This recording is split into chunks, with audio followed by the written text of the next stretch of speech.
segundo paso para nuestra América.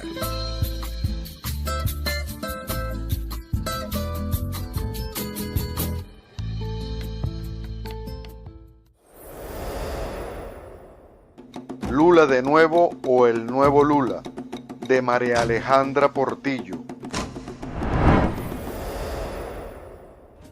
Hoy, efectivamente, vamos a analizar lo que tiene que ver con Brasil. Y en ese sentido, quiero trabajar el tema de Brasil viéndolo desde dos perspectivas.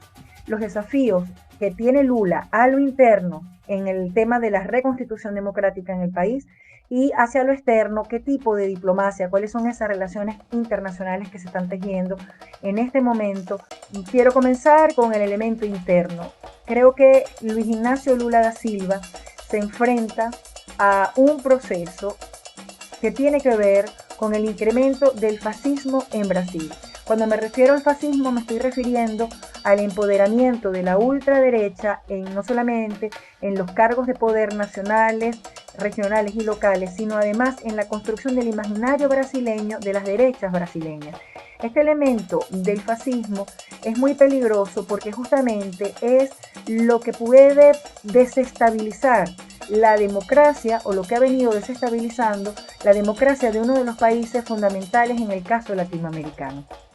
En el proceso que venían adelantando Jair Bolsonaro y Braga Neto, nosotros estamos viendo cómo el fascismo se venía institucionalizando. Lo vemos en el incremento masivo de cargos militares en todas las instancias del poder y en todas las áreas de gestión del Estado brasileño. Pero además hemos visto cómo en el caso reciente de Brasilia hay todo un despliegue de movimientos organizados, financiados y que además tienen un trasfondo político e ideológico claro que va contra, evidentemente, la toma de posesión de Brasil. Lo que nosotros vimos en Brasilia fue consecuencia justamente de la entrega del diploma a Luis Ignacio Lula da Silva para certificarlo como próximo presidente de la República, y vemos cómo en Brasil hay un levantamiento, hubo, digamos, quema, hay incluso un paralelismo que tiene que ver con lo que sucedió en el Capitolio de Washington, en los Estados Unidos, con el tema justamente de ese despliegue mediático, fascista, de derecha, violento, que incluye incluso quemas para poder posicionarse y para poder actuar en contra de lo que significa la toma de posesión del presidente Lula. Eso, por un lado, es una de las contradicciones internas fundamentales que tiene justamente que afrontar Lula da Silva.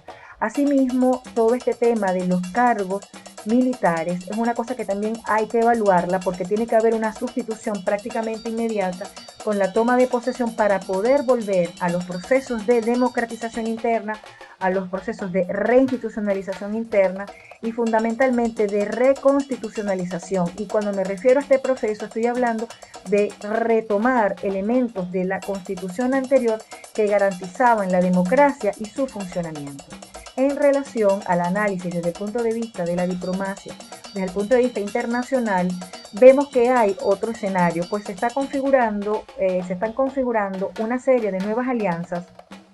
En el caso del advenimiento de la presidencia de Lula da Silva, que son muy convenientes. Quiero comenzar por mencionar el caso de Rusia.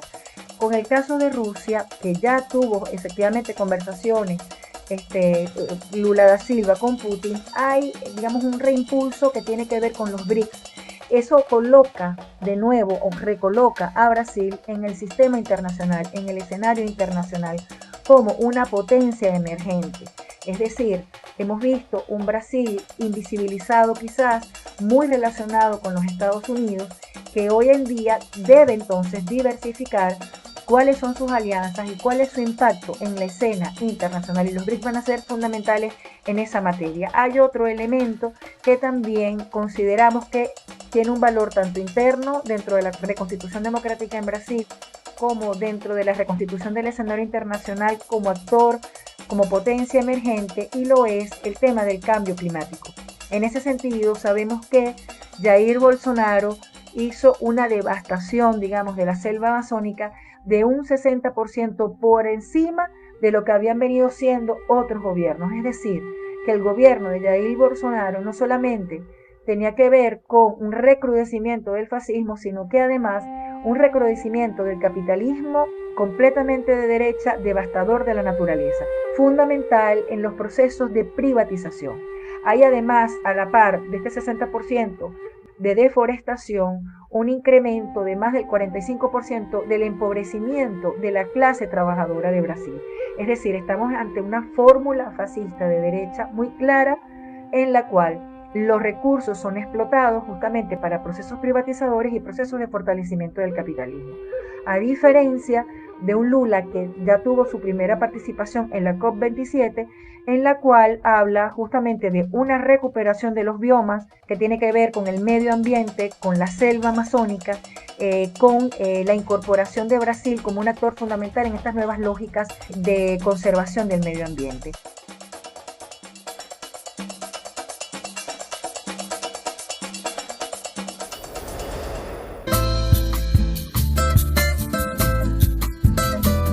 Gracias por escuchar los podcasts de Segundo Paso para Nuestra América.